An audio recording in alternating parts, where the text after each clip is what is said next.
Hello, everyone. Hey, science lovers. Science lovers. Yeah. Those are the best kind of lovers, in my opinion. Well, yeah, from a scientific perspective, yeah. We should start maybe asking if people want to vote about masks in the group. Yeah, that's true. Thank you, Mike, for reminding me. Is there, I want to make sure there's no peer pressure, there's no expectation, nobody should feel threatened or pressured. Is everyone comfortable with the idea of removing your mask? If you're not comfortable, leave your mask on, and the rest of us will leave our mask on. If you're comfortable with it, or if you're comfortable with other people taking off their mask, just let me know if there's somebody who would rather not have people around them with their masks Wait, off. show of hands, who all in favor of removing masks? Anyone wanting to keep them on? So it's You do want to keep them on. Oh. Okay, so let's keep them on today. well, you're welcome to keep it on. Are you wanting other people to keep theirs on too, Bob? Okay, so you may remove your masks according to voice vote if you choose to. All right, welcome to autumn. I guess autumn started officially on September 21st, or the meteorological fall starts on November 1st. Really? Yeah, I think, or is it September 1st? In fact, I have a slide about it, the science of autumn. My slide will tell me whether I'm right Delusional or delusional, yeah. So let's see. We've got the vernal and the autumnal equinox. The autumnal equinox there on the bottom of the slide happens about September 22nd. Meteorological fall, it looks like meteorological fall starts at the beginning of September. So that's, I was mistaken about that. So what makes it meteorological, or are you going to get into that later? Yeah, it has to do with weather patterns. You know, in September, we're likely to start having some cool nights, especially towards the end of September. So you're saying meteorology has something to do with weather? Deep. Yeah, I don't know what meteors have to do with weather, other than if you get hit by a really big meteor, it can change your climate. Yeah, So, yeah. yeah, it's meteorological fall starting in September, and then meteorological winter commences in December. I don't plan on having a science talk about the science of winter, so this talk is going to combine a little bit of both fall and winter science. Mike, do you have a question? Yeah, well, I don't understand why National Midsummer, when Midsummer's Day is June 21st, which is the longest day. Yeah. And yet people say summer starts then. No, it's Midsummer's Day. Yeah, that's a good point. So Mike from the audience says that June 21st is called Midsummer's Day traditionally, and yet that is the astronomical beginning of summer. Summer begins with the day that has the most daylight, and actually throughout summer the days get shorter. So that's a bit of a misconception. People say days get longer in summer. They get longer any time after December 21st. So daylight hours are getting extended in December up and through the middle of June, when daylight hours start diminishing again. And all of this is tied to the fact that we orbit a star. Our period of orbit is about 365.25 days. And the equinoxes, the vernal equinox and the autumnal equinox, have to do with when, relative to the tilt of the Earth, the sun, from the perspective of Earthlings on a tilted planet, crosses over the equator, both going, it's conventional to say the Earth or the sun goes north and south. That's the way we see it in the sky, just like we see it going east to west, although we know that Earth doesn't observe any effects due to the motion of the sun through the universe. So in any case, when the sun is seen to cross the equator, going north or going south, that is an equinox. And if it happens to be heading south, that's when autumn starts. So In the northern hemisphere. in the northern hemisphere, right? So, it gets so cold up here in fall and winter that even the sun goes south for the season. So that's how cold it gets. I can hear uproarious laughter here in the auditorium for those of you online. Chortling, one would almost say. Yes, they're almost a chortle, yeah. So it has to do with the fact that the sun is perceived to cross the equator as you track out its position day to day. Let's say you take a photograph of the sun in the sky at noon every day. It'll make this long, elongated figure 8 over the course of a year. And the 2 points where it comes to the choke point there in the middle of the loops for the 8, that's one of them is the vernal equinox and the other is the autumnal equinox, depending upon whether, actually the equinoxes are the let's see, oh, that's right, the equinox and the solstice. Solstices are when it crosses, it's at the peak, right. So Midsummer's Day, thanks for clarifying that, John, and Mike for raising the question. So when it's at the peak of the loop, that would be not the equinox, but that's the solstice. Yeah, highest. So Midsummer's Day happens when the sun is, from our perspective, the furthest north. So it's all because of the tilt of the Earth, and the tilt of the Earth is pretty substantial. If you've ever gone out off-roading and you've tried to climb hills, one of the things you'll encounter is the notion of how steep a hill is. And anything above about 15 degrees is a really steep hill. Or bicycling for the bicycle enthusiasts. Mike, what's a steep hill for a bicycle? Probably past 6 degrees is pretty steep. Past 6? Yeah. And what's the tilt of the Earth? 23. Yeah, 23 and a half degrees. Yeah. So it's really tilted. Another way to look at it is I believe Dave Gorman and I and Mark Ailes traveled out to Washington, D.C., and part of the way was on an old railroad bed, and I don't believe that locomotives can actually pull trains up higher than a 2% grade. Wow. 2%. So the bike routes that we were on old railroad beds were no more than 2%. Yeah, and there's a way to convert percentage to degrees. So would 100% be straight up? So that corresponds to 90 degrees. So there's not a huge difference between 90 degrees and 100%, maybe. Yeah. So straight up or straight down is 100%. Okay, a cliff. All right. So 23 and a half degrees is a really significant tilt, but we're not the most tilted planet. I'm just speaking extemporaneously here. I forget if it's Uranus or Neptune, one of those two. Uranus? Yeah, Uranus is on its side, so it's essentially got a tilt of 90 degrees.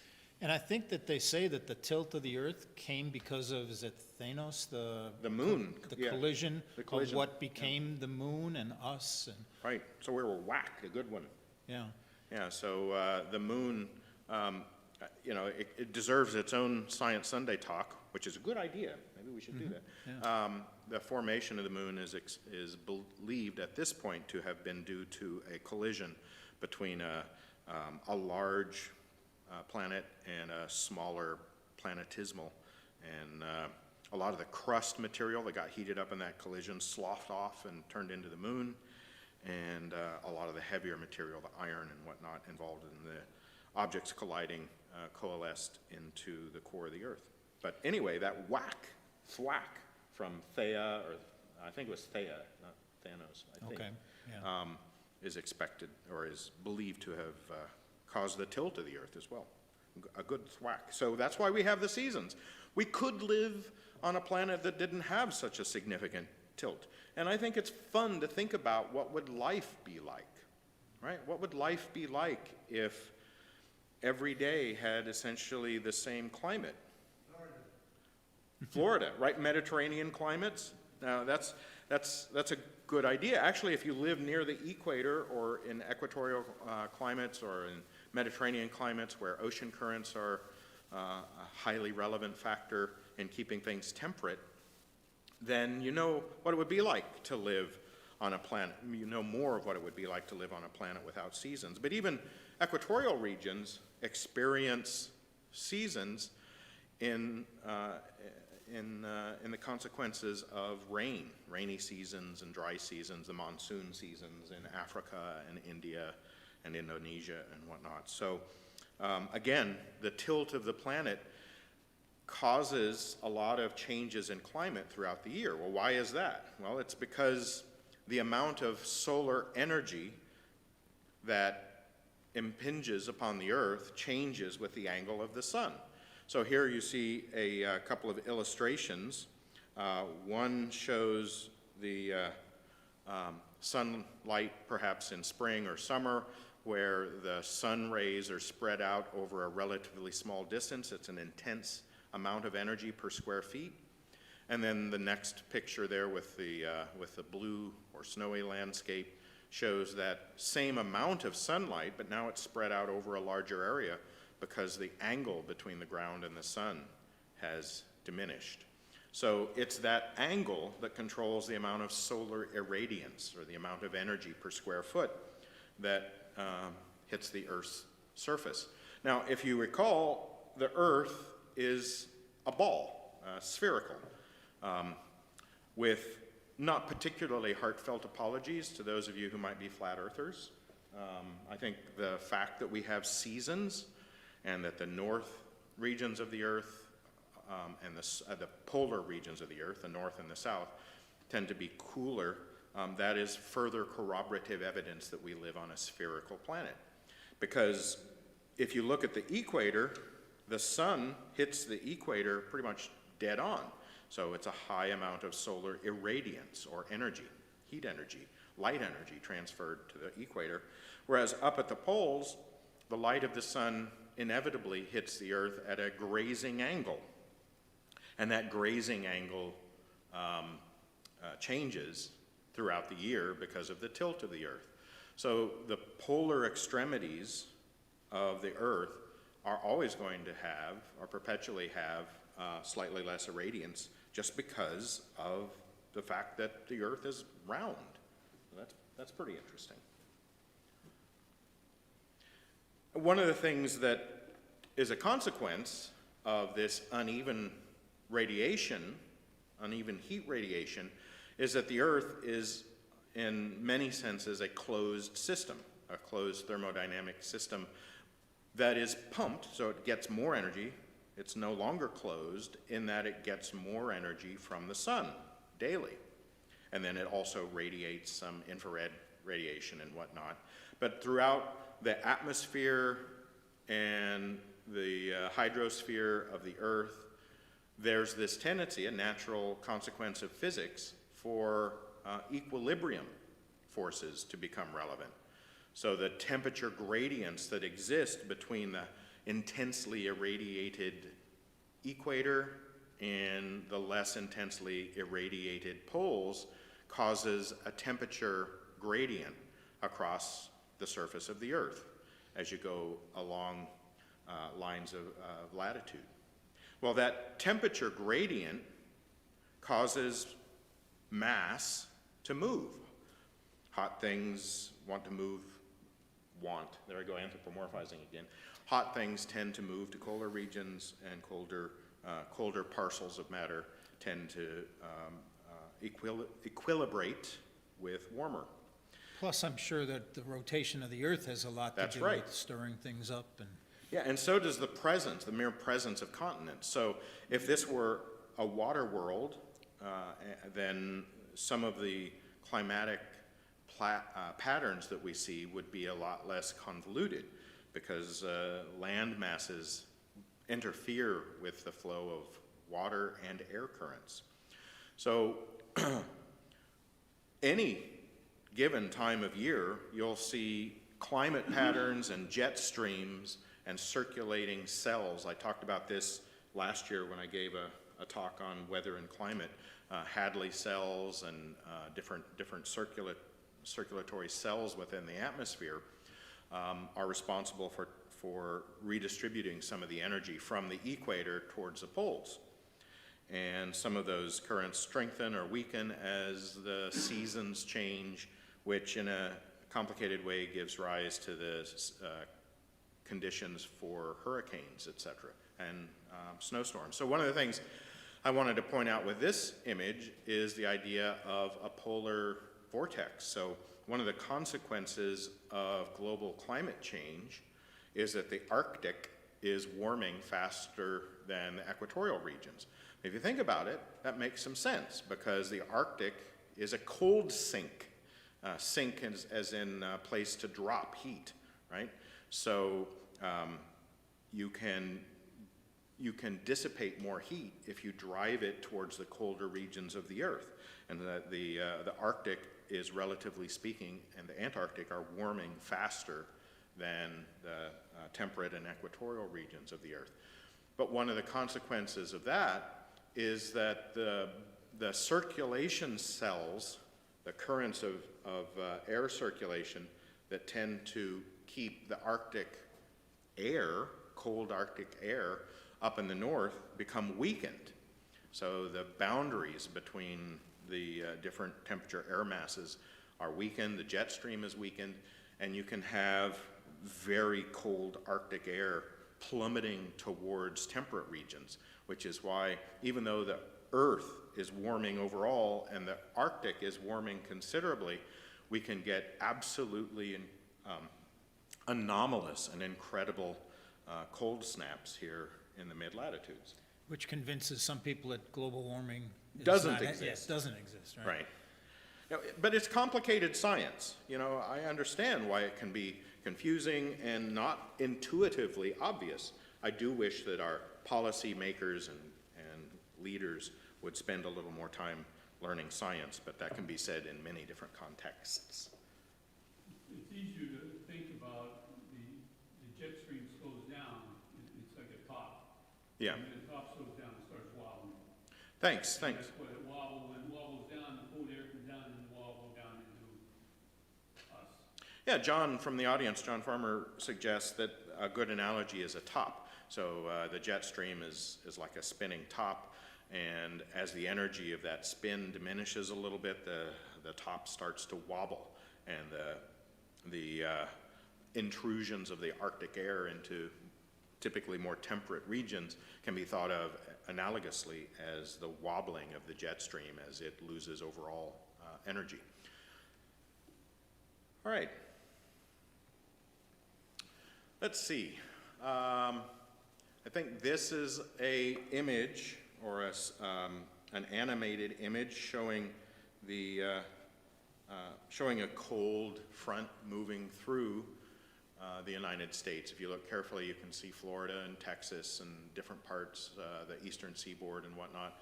And you see this is color-coded, so orange and red is warm, and green is sort of temperate, and then blue and purple are cold air masses. And you can see just the cold air pouring down from the northwest into the Midwest and eventually east.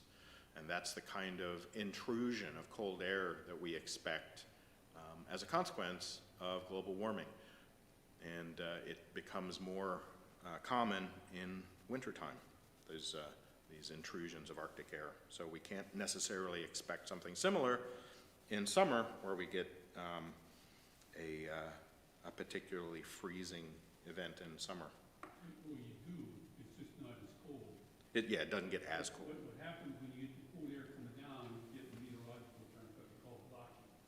In other words, the hot air from the west comes in. You want to hang on a second, John, so I don't have to repeat it. We'll get the microphone over to you. When you get the dip down of the cold air, it causes what they call meteorological drop. It's a blocking event. So the air coming in from the west, the hot air, it can't move and it just stays there. But if it has a lot of moisture in it, it dumps right there. As storms and The whatnot. storms, so you Yeah. get these massive downfalls and you get these massive heat waves like we saw about a year or two ago in Canada where it got up to 116. So the hot air is just It blocked. just stays, it's yeah. blocked there until the cold air finally decides to move, Okay. and it builds up. I believe deciding to move is anthropomorphizing too, John. Yeah. All right. So at the transition point, when the seasons start changing, we notice not just meteorological changes on Earth and weather pattern shifting, but we also notice that life on Earth has adapted to life on a planet that undergoes these seasonal oscillations in climate patterns. And, you know, I think fall is my favorite time of the year. I think it's beautiful. The trees become more like flowers with vibrant colors and whatnot. And there's just, for me, something almost mystical or magical, even though I don't lend credence to ideas of mysticism or magic. I think there's just something special and attractive for me about autumn time. And many creatures besides humans change their behavior in autumn. And we'll talk a little bit about that. We'll talk about plants and animals responding to the autumn. One of the things you'll notice, of course, is that trees, deciduous trees, tend to shed their leaves in the autumn. Leaves are used for photosynthesizing, so they take light energy and through a series of very complicated chemical processes, light energy ends up driving the motion of electrons across potential barriers in chloroplasts within cells, and then those electrons enable free proton generation in mitochondria and whatnot. So there's very complicated biochemistry that happens in every cell of a leaf. And why would a tree throw away its leaves if it's invested so much time, mass, and energy into creating these living solar cells? Why discard them? It's because, of course, they might freeze. They're fragile. And anytime you get a cell that freezes, you're likely to rupture the cell walls. So that's one reason. Also, in the winter, winter storms and snow can start weighing down branches and break branches. And the more surface area you have, the more snow you accumulate. So there's another reason for getting rid of surface area in the winter. And maybe it's because it looks pretty. I don't know. But I think a lot of the things that we end up loving about the beauty of nature has evolved because of selective pressures that have nothing to do with our preference for beauty. Like flowers. Flowers have more to do with attracting bees and birds and bats than it does with making us feel like they're beautiful. Some of the beauty you see, or some of the beauty that's in flowers, isn't even visible to the human eye. Birds and flowers all have ultraviolet and capabilities or exhibitions of their spectrum that we can't even see, but they attract insects and bats and bees and so on too. Yeah.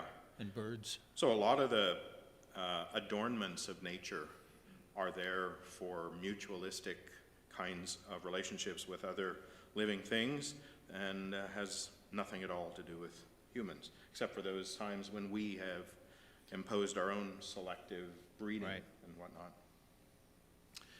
Right, so you bring up a great point. I'll get to it in a couple slides. You bring up a great point about the colors of leaves, and we're going to talk about that in just a minute. But, you know, before we get into the science of why leaves change their color, you know, humans have noticed this change throughout the course of history and prehistory. And different cultures have developed myths about this. I don't know, Dave, if you can zoom in on this slide for the audience. It's funny, the slide that we see over there almost looks like the bear is on a chain. I think that's a crack or a hair on the. I think it's a cable that hangs down from the ceiling to chain the bear there. Yeah. Okay. Yeah. All right, so according to a fairly common Native American myth, I tried to find the particular Native American culture that this myth comes from, but it was from Algonquin and a few other Indian tribes seem to share this myth. And the myth explains the appearance of colors. You know, to me, this is a very fascinating thing about science and the progress of science over time, is that we always want explanations. Why does something happen? Why is it getting colder? Why are the leaves changing? You know, is there some capricious God out there that's causing these things? If it's a sudden squall or a storm or a blizzard, there must be angry gods working in the universe. And interestingly enough, I think through the progress of science over the past couple thousand years, and especially accelerated in the past couple of centuries, humanity has done an ever better job of dispensing with the need to explain the natural world with myths and magic. But that doesn't mean that the people who invented these myths and believed in the magic were stupid people, right? They just didn't have access to the same kind of explanatory mechanism and scientific tools of chemistry and microscopy and whatnot that modern people have access to. So I do not intend in any way to denigrate people who believed differently, who had different explanations. But those explanations were manifestly incorrect. And now we have more correct explanations that are more concordant with the way nature really acts upon the world and trees and weather and other things. The thing that remains the same is curiosity, human Right? curiosity. And a need, a compulsion to explain, right? So, according to certain Native American myths, hunters killed the great bear. So many Native American cultures thought that the Big Dipper, which we see as a big bear, or we name as Ursa Major, the Big Bear constellation, they also believed that there was a way to connect the dots in the sky in such a way as to make an imaginary bear. And they believed that the slaying of that great bear caused its blood to run down over the forest, which painted the leaves red.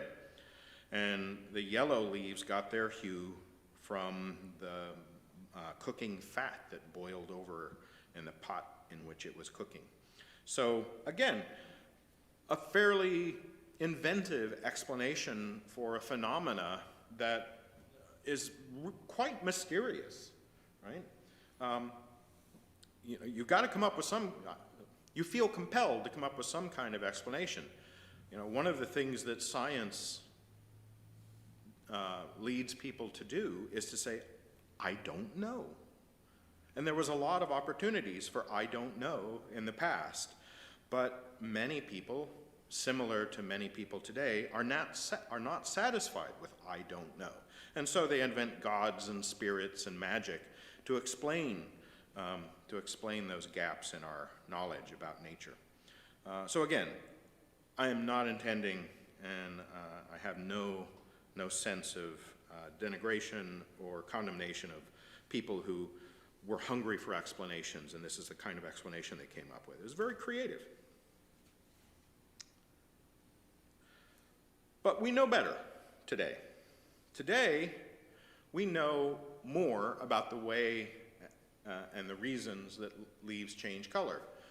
It's an adaptation due to natural selection, again, to prevent the kinds of damage to the tree that I explained a few moments ago that would accompany cold weather and snow. So leaves change color in the fall because of changes in length of daylight and temperature. It seems to be a combination. As scientists have carried out studies, they've tried to see which is more important. Is it temperature or is it the amount of daylight? And both seem to be instrumental. And it may vary from species to species, their sensitivity to either temperature or daylight. In terms of producing the most intense fall colors, a dry and cool but not freezing fall is a prerequisite. And that's kind of what we had this year. We had some people in the Chicago area, at least, have said that the fall colors in our environment this year were particularly spectacular. So it was a dry and cool season. And cool usually means clear nights. Why is that? Why are clear nights cooler? Because clouds reflect back infrared radiation. So I'm an amateur astronomer. I don't happen to have this particular gizmo. I can just look at the sky rather than relying on a gizmo to tell me. But there's a gizmo available for amateur astronomers that looks at the amount of infrared radiation coming from the sky. And based on that, it makes a decision about whether it's a cloudy night or not. And astronomers, of course, want clear nights. So a clear night allows more stored heat, stored in the ground and plants and pavement and whatnot, to radiate off into space on a clear night. So a clear night is a cool night. And so fall that has cool and clear nights and is a bit dry tends to be correlated with vivid colors.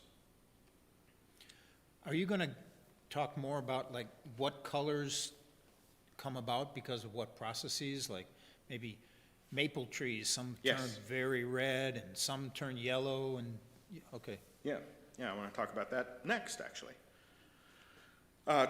So the green that's in leaves, whether it's a deciduous or a coniferous tree or grass in your yard, etc., the green color comes from a molecule of chlorophyll. And chlorophyll has this long tail and kind of a grid around a magnesium atom. So there's a magnesium atom at the center, and then other carbon and hydrogen, and it looks like a couple of nitrogen thrown in for good measure here. And this chlorophyll atom absorbs light of particular frequencies, and then they tend to transmit that heat energy to a couple of chlorophyll atoms trapped in what's called a reaction center within the chloroplasts, and photosynthesis occurs. There's a couple of different kinds of photosynthesis. There's photosynthesis path 1 and path 2, and you can get into arbitrary depths about the molecular chemistry involved in turning a few photons of light into free electrons, which is the whole business of photosynthesis. And then those free electrons can drive chemical reactions that require a little bit of energy input, like splitting the hydrogen off from oxygen, or splitting CO2, splitting the carbon from the oxygen in CO2, and making sugars out of the resulting hydrogen, carbon, and oxygen. So pretty interesting chemistry, but I'm not going to get too deep into that today because I really haven't prepped for it, but it's really interesting stuff. But chlorophyll is a fairly what we might call expensive chemical. It takes a lot of energy and mass to create it in the tissue of the plants. And so one of the other things is that chlorophyll is degraded as it does its thing with light photons, and it has to be replenished. And so the trees just stop replenishing the chlorophyll, stop manufacturing this complicated chemical, and reabsorb some of it. At the same time, other chemical synthesis may occur for unknown reasons. So what happens in the fall? So the first thing that happens is the chlorophyll stops being replenished within leaves, or in some cases is reabsorbed from leaves. And it turns out that there were other pigments already present in the tissue of leaves, things like keratones and xanthophyll. Those are chemical names for pigments, or for chemicals that happen to have selective light frequencies, visible light frequencies that they interact with. And so they end up being pigments. Carotenes are present in sweet potatoes and carrots and pumpkins and other things that we see in nature that are orange to red. So those leaves always had a little bit of orange and a little bit of yellow present, but it was overwhelmed by the green of chlorophyll. And once the chlorophyll goes away, those other colors have their moment upon the stage, as it were, their moment upon the leaf. But then in some trees, and I didn't know this until I started researching for this talk, in other trees, there's actually new chemicals that are synthesized in leaves. And it's for unknown reasons. Biologists haven't been able to come to a consensus about the adaptive justification for these chemicals to be synthesized. These chemicals add colors through the development of red anthocyanin pigments. So they've got a cyanide. Is that an oxygen and a hydrogen? What's carbon and nitrogen? Cyanide. Carbon, nitrogen, oxygen. Okay. And that's just the cyanide. Just is one piece on a relatively complicated pigment molecule that has a very reddish hue. And the more of this molecule you have, you go from red to purple to even very dark reddish purple that almost approaches black, such as sumacs might exhibit. So there's, of course, speculation, like the Native Americans speculated about why leaves change colors. There are scientists who speculate about the utility of making these red pigments and putting them out into leaves. One of them may be that it's essentially providing fertilizer for the next season. So as the leaves drop, they carry these chemicals down to the ground, which get absorbed after meltwater and whatnot. And can we get the microphone over to Joanne? She may have something to add to this. A point you might make about the color red is the word cyan itself comes from cyanide. And it's the red pigments, they're all cyanogens. Oh, thank you. Thank you. Nice insight. Thank you. So the reddish hue is actually manufactured in maple leaves. Again, up until I researched, there are scientists who have known about this for generations, but I don't know even 1% of everything. And so as I was trying to learn stuff for this talk, I learned that these chemicals are synthesized in the fall for reasons that are not well understood. Pretty cool. There's still great unanswered questions in science, like what caused the Big Bang and why do maple leaves turn red? So obviously there's still room for improvement in our scientific knowledge. All right. Those of you who are watching this online, or those of you in the audience who may go back and refer to this talk on YouTube later, there's a little bit of a footnote here. I'll read it quickly. I found this very interesting. The formation of these red chemicals depends upon the breakdown of sugars in the presence of light as the level of phosphate in the leaf is reduced. Orange leaves in autumn result from a combination of anthocyanins and carotenoids. Carotenoids, yeah. Anthocyanins are present in approximately 10% of tree species in temperate regions, although in certain areas, such as New England, they make up to 70% of the pigments in the tree leaves there in the fall. Right. So let's talk just a little bit more about chlorophyll. Why is it that leaves are green? Well, I had this conversation with my father back when I was a teenager as I was learning some science. I told him that green leaves are actually every color but green, right? Because if you look at the absorption profile of the chlorophyll atoms or molecules, you see that they two different types of chlorophyll have different absorption spectrum. So there on the right-hand side, you see the absorption spectrum. The higher the peak, the more it's absorbed by chlorophyll. And they're really good at absorbing reds and blues and even into the ultraviolet. But there's this big trough in the middle of both types of chlorophyll where they don't absorb light, and that trough happens to be green. So what happens to the green light? It's not absorbed. It's reflected back. So in a sense, if you see something that's green because of pigmentation, it's because it absorbs, it likes every other color, and it spits out green, all right?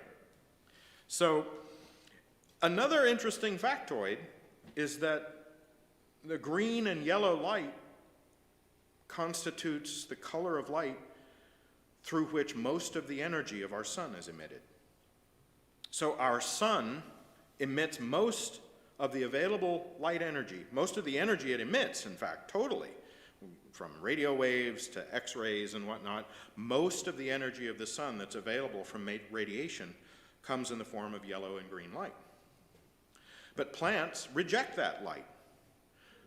But they get enough energy from the other colors that there does not seem to have been a particular adaptive pressure to, for the synthesis of an alternative molecule.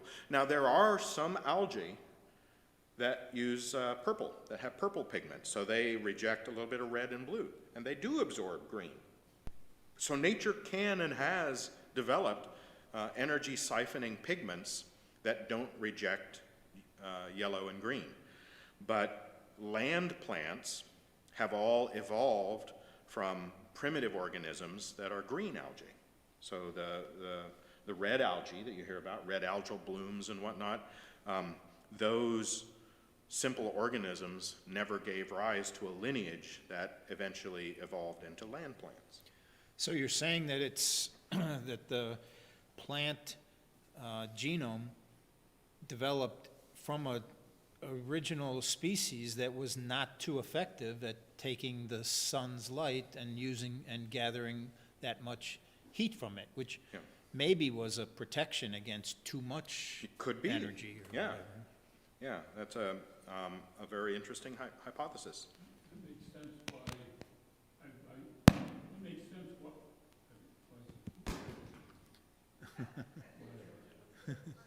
It's just the microphone doesn't Yeah, make we're having a sense. microphone malfunction here. We'll fix it in just a second.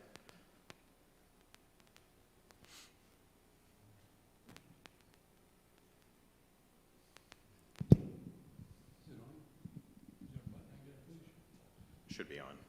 I just want to make the comment, it makes sense why photo cells use the green spectrum, because you just pointed out here that's where the most energy is, Right.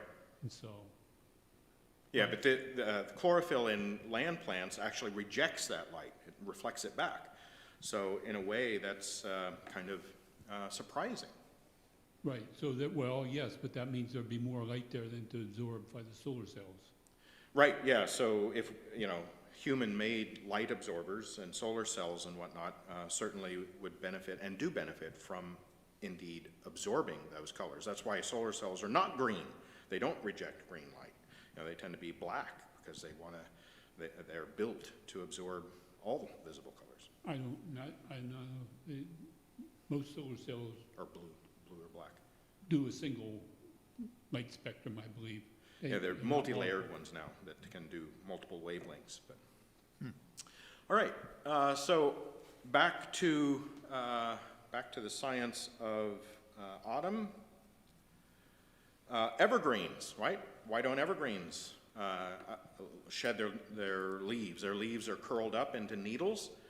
They also have chlorophyll in them. But you'll notice that the profile of an evergreen tree is more conical rather than spread out like a deciduous tree, so they don't have as much stress imparted to their physical structure by virtue of snow. They're able to shed the snow like a sloped roof. And what little photosynthetic activity happens in the winter still provides an adaptive benefit to coniferous trees. But coniferous trees still often lose their needles. Sometimes it's just a gradual process. The process might accelerate a bit in fall. You might have some coniferous trees that you've seen that have brown needles in the fall. Some species do, in fact, lose their needles in the fall, or a portion of them, I should say. All right, another interesting bit of science about the fall is something, brand new word for me, learning about this topic, marcescence. Marcescence. So this is a tendency of deciduous organisms to keep or retain some of the leaves down near the ground on their lower branches. And once again, scientists aren't completely sure what adaptive advantage this confers, but there are some arguments. It might be to deter browsers, so deer and whatnot don't necessarily like to eat leaves. They like twigs and buds and stems. And so the bitter taste of retained leaves down near the ground might deter some browsers.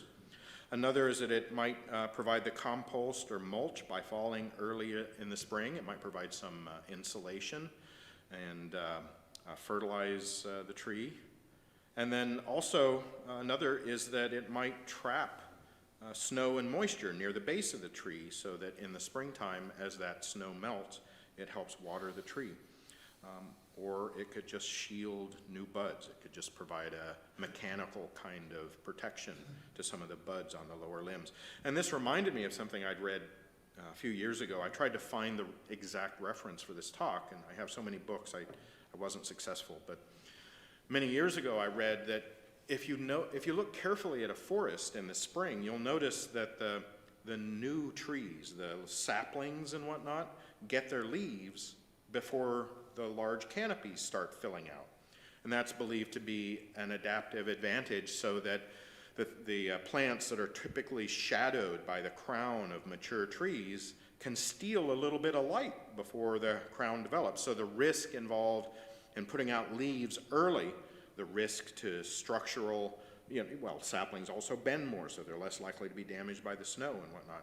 But by putting out leaves early, they get a little bit of that solar energy goodness that is otherwise prevented from reaching the ground.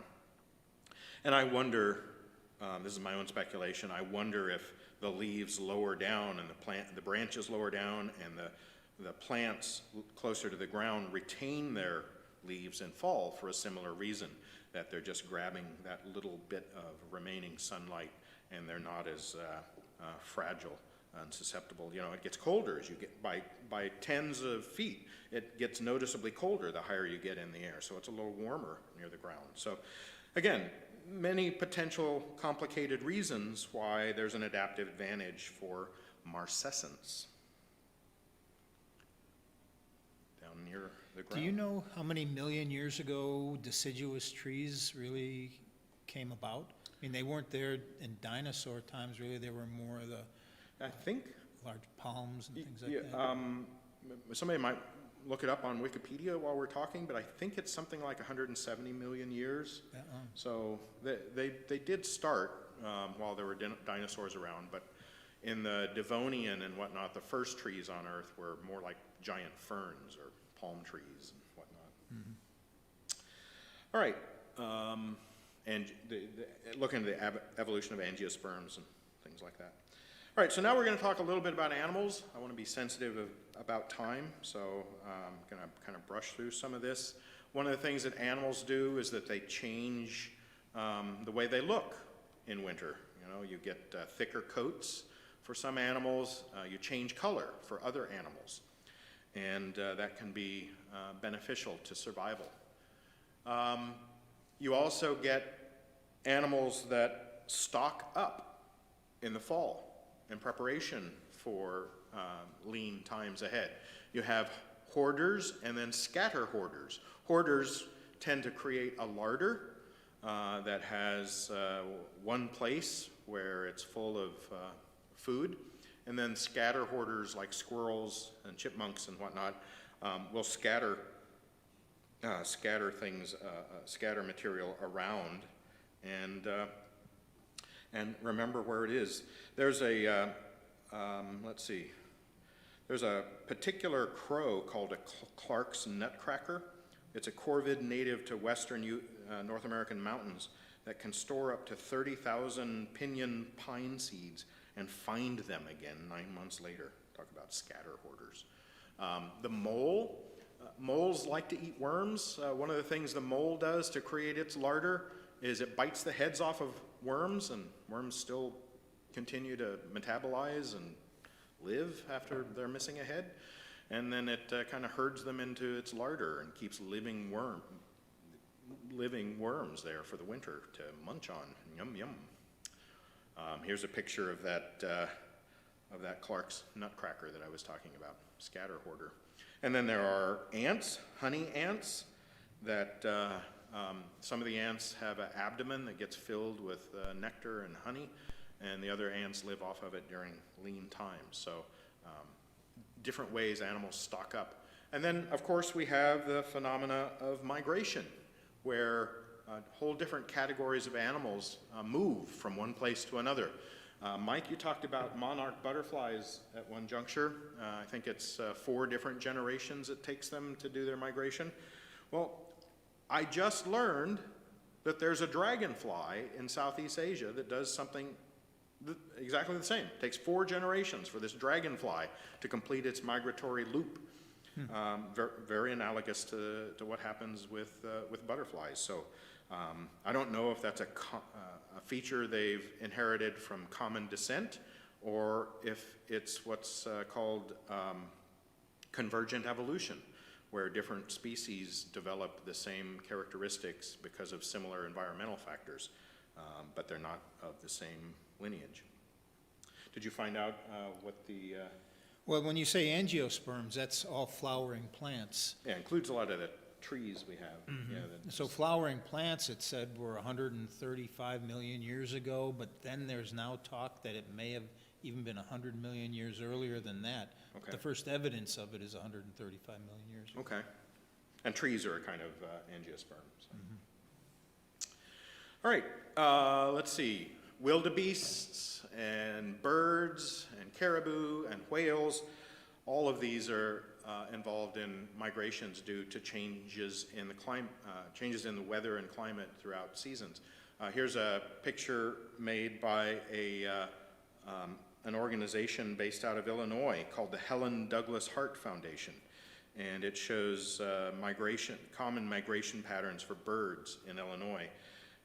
In North America, and you'll notice that a lot of those migration paths take them through Illinois. So Illinois is a good place for bird watching. And then next I've got, there's different kinds of migration. There's sort of obligate migration, where all organisms of a species migrate, and the complete population of a community within a species will migrate. And you have partial migration. Some individuals might migrate, others might not. You have differential migration. These species have different groups. Young herring gulls migrate a shorter distance than older gulls. Male American kestrels migrate a shorter distance and at different time than female kestrels. And then interruptive migration. Species do not migrate at all some years, but some or all may migrate other years. So there's different patterns of migrations in different species. And this map here on the right shows some of the important migrations that happen in North America. And again, you feel free to come back and look at this video and pause this if you want more information. And one of the things many of us love doing is watching whales when given the opportunity. Not many in Illinois, but you kind of have to go towards the oceans to see these. But whale migrations are also spectacular and amazing in terms of the amount of territory they cover, and they happen globally. You'll notice this big V kind of coming down from Alaska towards Hawaii, and that's humpback whales specifically that give birth, and I think they do the mating there. I'm not sure if the mating happens in Alaska, but they certainly give birth down near Hawaii and then migrate back up to the Arctic. Why do so many creatures like living in the Arctic if it's so cold? Well, that's a great question. I'm glad you asked it. The spring and summer runoff from glaciers washes a huge amount of minerals, because glaciers are just plowing through rocks and sediment and whatnot, and they're loaded. Glacial ice is loaded with minerals. So in the spring and summer, when those minerals literally wash off into the ocean, provides a huge number of nutrients. And those nutrients give rise to algal blooms and other blooms of creatures at the bottom of the food chain, and then cetaceans and other things higher up in trophic levels come and feed on those creatures that were nourished by glacier water. And the mixing of currents happens up there too, which I won't talk much about. But here's an example, here's a detailed picture of some of the migrations of humpback whales that happens in the Pacific. And you'll see that Hawaii is a nexus for migration. It's also a good place for whale watching, and then along the Canadian and Alaskan coast, and then down near Mexico, and then a little bit over into Asia. One of the greatest migration events on Earth happens in the middle of Africa, the Okavango Delta. It's a river that empties into a desert, and beneath the desert there is a kind of a continental rift, a giant fault, and that ground really absorbs the water, and it's really hot there. And so this river delta carries the summer rains down from the mountains. You see the sort of green patch up to the northwest of the red circle. There's a river that flows down there to that area of the red circle, and that river just vanishes in a marshy desert. But it vanishes in a delta, and that delta supports the migration of some of the megafauna and I guess other creatures in Africa. Elephants and wildebeests and zebras and all kinds of birds, and there are reptiles that hibernate until the seasonal floods come, etc. It's just amazing. There's a couple of, I think, David Attenborough documentaries that focus on this. So the surge from the summer rains in January and February, remember the seasons are flip-flopped, northern and southern hemisphere. January and February southern rains spread out about a month later to fill the wetlands in March through June, which is the autumn in Africa. So this is another autumn migration event. And then another amazing autumn migration event is the great sardine migration that happens nearly every year.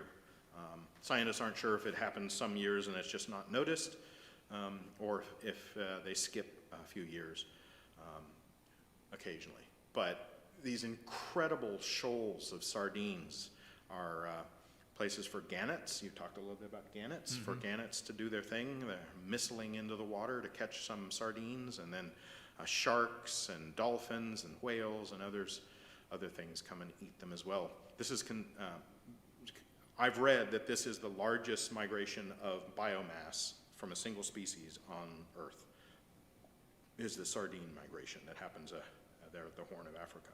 Or not the Horn, the Cape. All right. Finally, I want to wrap up today talking a little bit about hibernation. Here's Rip Van Winkle, first human known to have tried hibernating. With mixed results. Speaking of humans, there is one primate that is known to migrate. It's called the fat-tailed dwarf lemur. Lots of adjectives in front of that. Are you saying migrate or? Not hibernate. I'm sorry. Did I say migrate? Yeah. I'm sorry. I meant to say hibernate. So the fat-tailed dwarf lemur from Madagascar. Here's its range there. Madagascar, the big island off the coast of Africa. When we talk about hibernation, there are many species that do so, everything from bumblebees to bears and skunks and ground squirrels and lizards and snakes and turtles and frogs, oh my. And bats. You gave a talk about bats a while back. Some bat species also hibernate. There's a distinction to be made between torpor and hibernation. Hibernation is where you go under and you may stay under for a month or more. Torpor is where your metabolic rate lowers significantly, but you may be easily roused. Bears, for example, are arguably experience torpor. I'm more of a fan of torpor myself. Yeah. Does your metabolism lower significantly? Yes, Probably. yeah. Easily roused? Ah, yes. Yeah, yes. all right, so, yeah. Bears are considered, even though as children, we learned that bears hibernate. They enter into a period of torpor where their metabolism lowers. They actually reabsorb their urine and turn their urine back into proteins and whatnot. But they are easily roused, and female bears give birth while they're they briefly come out of torpor and give birth. So that's interesting. Polar bears do not hibernate. Not all species of bears hibernate. Scientists are studying the biochemical and physiological processes entailed in hibernation to try and understand how it might improve the medical care that we give to people in distress situations and otherwise. The world's best hibernator. Oh. You're torporous. Okay. Torporous. The Arctic ground squirrel typically hibernates 3 feet underground in a burrow made of moss, leaves, and musk ox fur. They hibernate from early August until late April in adult females, but from September to April for males. So the females, it's still summer, from early August until April. So the females hibernate a long time. But the females come out in April and the males come out, and they have an opportunity to do what animals do in such circumstances. And I believe I saw in a documentary that the female ground squirrels are fertile for about 12 hours after emerging from their hibernation. So it's quite a vigorous pursuit of females that happens. Quite an 8 hours. Yeah. Not only are they the world's longest hibernator in terms of duration, but their body temperature can drop below 32 degrees Fahrenheit. They've been measured hibernating with body temperatures a couple of degrees below freezing. So amazing. Females can live to be 10 years old, and males live about 3 years. And it's thought that the males live a shorter life because they're fighting each other so vigorously for those 12 hours or so. All right, and that's it. That's what I had for the Science of Autumn. I hope you all enjoyed it. We can take a couple of minutes for questions and comments. Yay? Good. There was much rejoicing. You have one?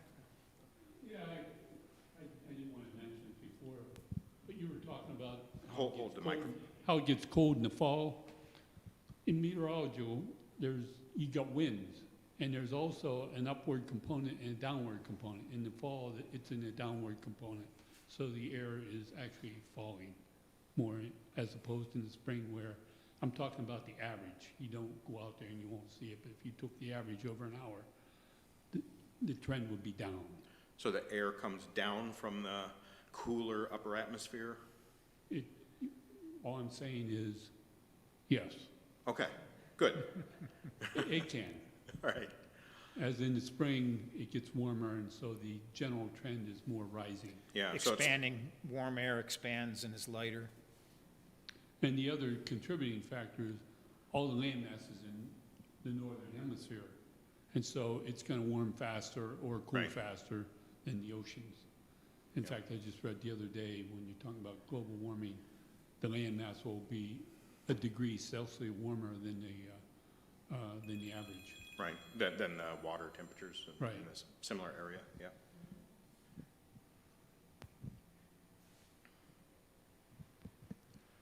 I was thinking back to an earlier thing that you were talking about, of what would happen if we did not tilt at 23 and a half, we're vertical Yeah. relative to our plane. And I was thinking of something like Jupiter, where you had these concentric rings of winds that were going around, and they were just sort of constant. And there Right. were those various things, which of course would be broken up by our continents. But at the same time, wouldn't that be Prevailing. essentially the thing that's going on?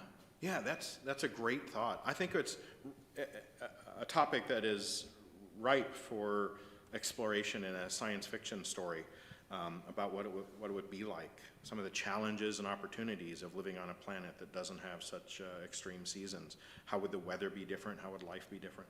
Yeah, that's one of the things that I had to contemplate when I was writing my own series was, do I have seasons? And I came to the conclusion that I sort of had to, because that was the change that would cause all other changes to occur. Right. And so I have my migratory patterns and everything else built in to my fictional world. And I think it just becomes a part of how life evolves, is that constant change and the constant motion stirring things up. Right. Yeah, it becomes a selective pressure that is transient. You know, it happens on the scale of a year after year.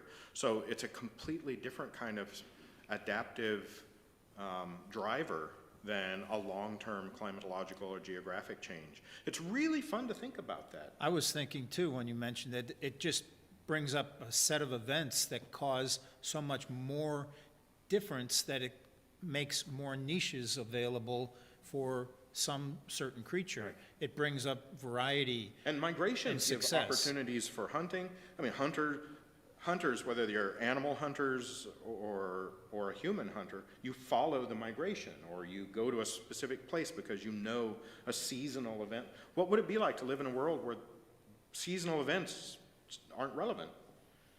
Which you can imagine, like you say, by going to the equator, there isn't really Yeah. that kind of thing happening, and there is a different way of life. Right. And there is a lot of variety in the equator too, because life is so fertile.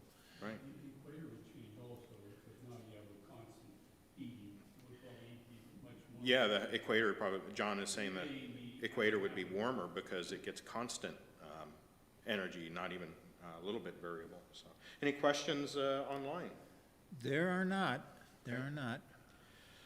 All right. Well, we went a little over today, but I thank you for attending, and I hope you enjoyed my discussion of the science of autumn. See you in a couple weeks. Mike, what are you going to be doing in a couple weeks? Yeah, I had some talks. I know I kind of want to get into more of some of the convergent evolution and just some aspects of evolution that Jerry Coyne talks about. Every time I show this book to people, they say, well, why are you reading that book? Everybody knows it's true, why evolution is true. But he gets into some very specific parts here that are really atypical of Common what, knowledge. yeah, what common knowledge is, and gives you some aspects of what would it be if evolution wasn't true. The world would be so much different in so many ways. So it's an interesting kind of reverse topic of that. Okay. So. And then in December, for my talk, I'm going to talk about, last year I talked about cosmic ornaments, talk about beautiful things that decorate our skies. In December, I'm going to talk about some preliminary discoveries and certainly some pictures from the James Webb Telescope. So that'll be Nice. the pretty stuff to show off for holidays. And then I think we're skipping January We wanted 1st. to announce January 1st is the first Sunday in January, and we're basically going to take that off and maybe do a joint topic in the third Sunday of January. So we'll have one Science Sunday in January. All right. Thank you all. See you around. Thanks for loving science. Right.